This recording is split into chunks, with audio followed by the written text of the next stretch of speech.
Alhamdulillahi Rabbil Alamin Alladhi nahmaduhu wa nasta'inuhu wa nastaghfiruh wa na'udhu billahi min syururi anfusina wa sayyiati a'malina faman yahdihillahu fala mudilla lah wa man yudlilhu fala hadiya lah. Asyhadu an la ilaha illallah wahdahu la syarika lah wa asyhadu anna Muhammadan abduhu wa rasuluhu amma ba'du. Ikhwatal iman rahimakumullah, para ketua PC yang saya banggakan, terusus kepada ketua PC Cangkuang yang hari ini mengadakan acara silaturahmi akbar. Tentu kita berharap semoga acara ini semakin mempererat, semakin mempersolid ukhuwah Islamiyah dan ukhuwah Jam'iyah di antara kita semuanya, sehingga perjuangan kita ke depan semakin kokoh dalam mewujudkan cita-cita besar persatuan Islam menuju kepada Islam sebagai rahmatan lil alamin. Juga kepada para panitia yang sudah bekerja maksimal, semoga apa yang antum lakukan semuanya menjadi catatan amal soleh di sisi Allah Subhanahu wa ta'ala. Dan tentu juga kepada seluruh peserta, terutama para ibu-ibu juga yang sudah mempersiapkan segalanya, semoga semuanya menjadi amal baik di sisi Allah Subhanahu wa ta'ala. Ikhwatal iman rahimakumullah, satu hal yang tadi saya terkejut sebelum naik ke mimbar, sempat bertanya ke ketua PC, antum dari mana? Dari Padang katanya. Ya. Nah, ini juga sebagai bukti bahwa persatuan Islam itu atau persis itu betul-betul adalah persatuan Islam, bukan persatuan Islam Sunda gitu. Jadi benar-benar persatuan Islam. Siapapun yang memang layak dan terpilih dalam syura untuk memimpin di jajaran kepemimpinan persatuan Islam, maka itulah sebagai pemimpin kita dan ketua kita dalam struktur imarah dalam kepemimpinan pusat persatuan Islam ke bawah. Begitu pula di luar Jawa, sesungguhnya ada juga beberapa di daerah walaupun dia berada di Sumatera tapi dipimpin oleh orang Sunda, ada ya. Ada juga di daerah lain yang mungkin itu seperti di daerah Kalimantan, Kalimantan Timur, Kalimantan Utara, Kalimantan Tengah, PW-PW-nya, yang kita tahu bahwa di situ tentunya penduduk aslinya, kalau di Kalimantan Tengah memang dipimpin oleh pimpinan wilayahnya oleh orang Banjar sendiri ya. Kalau di Kalimantan Utara itu dipimpin pimpinan wilayahnya oleh orang Sulawesi, orang Bugis. Di Kalimantan Timur dipimpin oleh orang Jawa Timur, orang Lamongan ya. Di provinsi NTT, nah ya, di provinsi NTT, PW NTT itu ketua pimpinan wilayahnya adalah orang Medan ya. Ya, orang Medan. Kebetulan adik kelas saya dulu di pesantren ya. Ambon pimpinan wilayahnya memang belum mencapai orang Ambon, tapi istrinya orang Ambon, dia asli Madura. Nah, insya Allah mohon doanya, dorongannya, insya Allah ba'da Idul Fitri persis akan berkibar di bumi Cendrawasih, insya Allah. Ya. Ya, insya Allah akan kita bentuk dan resmikan 2 PW, yaitu pimpinan wilayah Persatuan Islam Papua dan pimpinan wilayah Persatuan Islam Papua Selatan. Yang Papua insya Allah akan dipimpin pimpinan wilayahnya oleh orang Papua asli, pakai shot, ya, itu, ya. Jadi bukan asli lagi, pakai shot, asli itu, ya. Ya, ini sudah kami komunikasikan. Alhamdulillah beliau siap untuk membantu bekerja sama, menyebar berjihad bersama di Persatuan Islam demi tegaknya Quran Sunnah di bumi cendrawasih. Ya. Insya Allah kita berdoa, kita berharap. Saya di mana-mana menyampaikan, apalagi kalau di situ hadir Pangdam, hadir Polda, di PW-PW saya sampaikan. Kalau ada persis di tempat itu, insya Allah wilayah itu aman. Saya sampaikan ketika di Muswil, Sulawesi Tengah yang lalu, karena di situ ada beberapa pejabat, saya sampaikan bahwa Persatuan Islam dalam mengemban amanah jihad, yang harus bapak-bapak ketahui bahwa NKRI itu adalah hadiah dari Persis untuk Indonesia, bukanlah dari Indonesia untuk Persis. Tapi istilah NKRI itu adalah persembahan hadiah dari Persatuan Islam kepada Republik Indonesia. Ini harus dicatat. Kenapa? Ternyata para pejabat itu belum tahu. Gitu. Ketika kita jelaskan siapa itu Pak Nasir, siapa itu, baru mereka tahu. Lah, ternyata Persis itu dari dulu sudah mencintai Indonesia. Kita kan dari dulu dicurigai, ya. Ya, ormas Islam yang resmi tercatat di negara yang dianggap sebagai ormas yang keras, ya, itu adalah Persatuan Islam. Sehingga terkadang di mana-mana kita dicurigai, sampai ketika pada masa Allah yarhamu Ustaz Aceh yang lalu pun, ketika kami mengembangkan akan membentuk PW Maluku, itu sempat dicurigai organ teroris, gitu. Ya. Tapi kita sampaikan bahwa Persatuan Islam bukan itu. Ya. Begitu juga ketika di Kaltara kemarin demikian, ketika kita akan mendirikan pun juga ada kecurigaan seperti itu. Nah, tetapi lambat laun kesini alhamdulillah mereka sudah bisa mengerti. Sehingga saya katakan kepada mereka bahwa pengembangan wilayah Persatuan Islam walaupun memang belum ada di hampir seluruh provinsi, tapi dalam pengembangannya saat itu saya sebagai ketua bidang pengembangan Jam'iyah mengembangkan Persatuan Islam dengan teori penjagaan wilayah teritorial Republik Indonesia.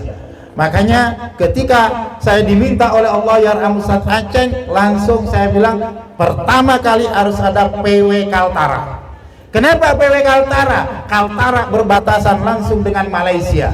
Kita tahu bahwa kita pernah konfrontasi di Malaysia dengan Indonesia. Maka harus ada Persis di sana. Sampai sekarang di wilayah perbatasan di Pulau Sebatik itu masih ada benteng sebagai bukti bahwa Indonesia dengan Malaysia dulu pernah konfrontasi. Itu masih ada. Ke timur kita pilih NTT yang berbatasan langsung dengan Timor Leste. Kalimantan Barat kita pilih, kenapa? Masih juga berbatasan dengan Malaysia Barat. Kalau Kaltara itu adalah Kalimantan Utara berbatasan dengan Malaysia Timur, Kalimantan Barat berbatasan langsung dengan Malaysia Barat. Di semua lini ada. Kenapa? Ini adalah teritorial pengembangan Jam'iyah dalam rangka tetap kita merawat bahwa NKRI Negara Kesatuan Republik Indonesia itu, saya selalu mengistilahkan bahwa itu adalah made in Persatuan Islam, made in Persis, yang harus kita jaga dalam komitmen berbentuk Jam'iyah. Sehingga saya sempat katakan kepada para pejabat-pejabat yang hadir saat itu, ketika sudah mulai macam-macam sepertinya nasionalisme, saya katakan, Pak, kalau Bapak tentara ini, polisi, sudah tidak sanggup menjaga NKRI, insya Allah persis tetap siap menjaga NKRI. Itu. Tuhan rahimakumullah. Tentu saja pengembangan demikian tidak lain dan tidak bukan. Yang kita ingin capai bukanlah sekedar untuk memperluas wilayah kepemimpinan persatuan Islam, tapi tidak lain tujuan kita adalah satu komitmen, adalah berjihad dalam jam'iyah ini menuju kepada tegaknya Al-Quran dan Sunnah, yang selanjutnya kita harapkan bisa tercapai cita-cita besar persatuan Islam, yaitu terlaksananya syariat Islam berlandaskan Al-Quran dan As-Sunnah secara kafah dalam seluruh aspek kehidupan kita. Itu yang kita harapkan. Yang selanjutnya tentunya kita berharap agar ke depan betul-betul sesuai dengan moto yang kita angkat di muktamar yang lalu, bahwa dalam 100 tahun ke depan persatuan Islam ingin mewujudkan Islam sebagai rahmatan lil alamin, walaupun masih tetap dalam bingkai NKRI. Tentu Bapak Ibu sekalian, jamaah Ikhwatal Iman rahimakumullah, hal ini tidak akan bisa terwujud tanpa komitmen jihad yang tinggi dari kita semua. Dan jihad itu tidak akan terwujud, tidak akan bisa terlaksana tanpa membangun sebuah komitmen ukhuwah, persatuan dan kesatuan dalam kita berjihad. Itulah makanya Allah Subhanahu wa taala ingatkan kepada kita, perjuangan jihad yang dicintai, yang diridhoi oleh Allah Subhanahu wa taala adalah innallaha yuhibbul ladzina yuqatiluna fi sabilihi saffan ka'annahum bunyanun marsus. Perjuangan tidak bisa kita lakukan secara infiradi, secara nafsi-nafsi, secara sendiri-sendiri, tidak.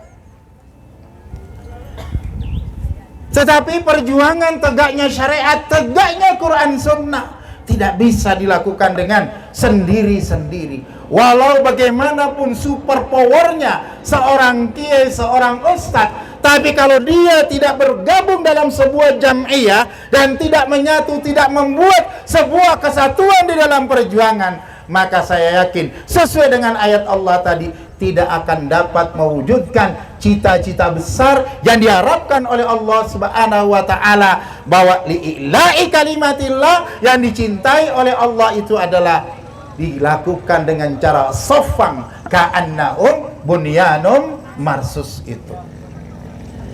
Nah, untuk itu ikhwatal iman rahimakumullah, untuk membangun ukhuwah Islamiyah dalam bingkai kejamiahan kita, memang tidak harus selalu dalam bentuk pengajian di masjid, ya. Tidak harus selalu pengajian di tempat-tempat resmi. Seperti ini pun juga harus dilakukan. Lain kali kalau perlu, tidak perlu pakai tenda, biar terbuka, itu ya. Itu, iya. Ini salah satunya begitu. Membangun ukhuwah, berdakwah itu juga seperti itu. Ya, Bapak Ibu sekalian, dalam sejarah dakwah Quran Sunnah yang saya lewati, saya memulai itu terkadang berdakwanya di pos ronda. Ya. Ketika di Jawa Timur dulu saya suka ikut Siskamling. Ya. Nah, kalau sudah 2 kali saya ikut bercerita sama teman-teman di pos ronda, itu terkadang mereka, Ustaz, daripada kita cerita ke sana kemari, gimana kalau kita ngaji? Nah, ini yang saya cari, saya bilang, ya. Ngajinya mah nggak resmi-resmi aja. Nanti bawa Quran, ya, kita baca 1 ayat bergantian, nanti diterjemah sambil kita diskusi.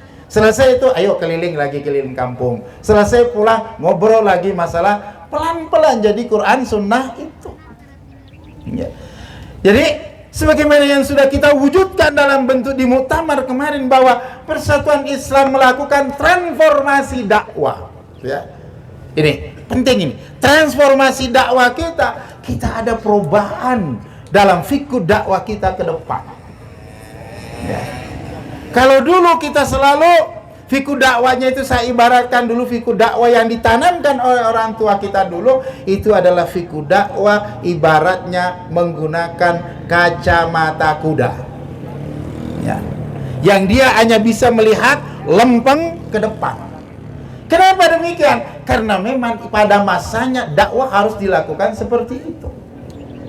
Tetapi di era sekarang, materi dakwahnya itu akan tetap. Tetapi metodologi yang kita pakai bisa saja berubah. Ya. Karena itu kalau di dalam dakwah yang ditekankan oleh Allah, bukan kepada metodologinya, tetapi isinya tetap. Ud'u ila sabili rabbika bil hikmah. Ini penting. Isinya itu adalah al-hikmah. Isinya adalah Alkitab was sunnah. Tapi bagaimana cara menyampaikannya? Bil mau'izah al-hasanah. Wajadilhum billati hiya ahsan. Dengan cara yang baik, dengan cara yang menyentuh. Bahkan kalaulah kita berdebat, berdiskusi menggunakan cara-cara yang paling baik. Dulu orang tua kita berdebat, berdiskusi secara ilmiah, caranya luar biasa. Hasan yang kita kenal, begitu garangnya di mimbar, begitu garangnya di podium ketika ia berdiskusi dengan lawannya, tapi tidak pernah ada satu kerikil pun yang melayang. Tapi tidak ada satu pun dari lawan debatnya yang mengatakan Hasan itu orang keras. Tidak ada. Orang lain yang mengatakan itu. Lawan debatnya tidak pernah. Tidak ada yang mengatakan Hasan itu adalah ulama yang tidak berakhlak. Semua hormat. Kenapa? Diskusi ilmiah di podium, diskusi ilmiah di mimbar, di arena keilmuan memang sangat keras. Tapi di luar itu, selesai berdebat, Anda saudara saya. Di malam hari, siapa yang pernah dilawan debat di siang harinya? Beliau datangi silaturahmi, diajak main catur. Kalau dulu diajak main halma, ya, bapak masih kenal itu ya. Saya dapat cerita itu dari tokoh NU Jawa Timur. Ya. Mbahnya dulu, kakeknya itu adalah lawan debatnya Hasan, juga teman main halma gitu. Beliau cerita ke saya.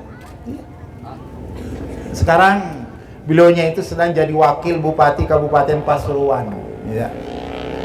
Itu cerita ke saya. Dia bawa mbaknya, kakek dulunya itu dia adalah pernah lawan debatnya, tapi Hasan luar biasa akhlaknya. Siang berdebat dengan kakek, malam hari bermain halma bersama sampai menjelang sholat subuh.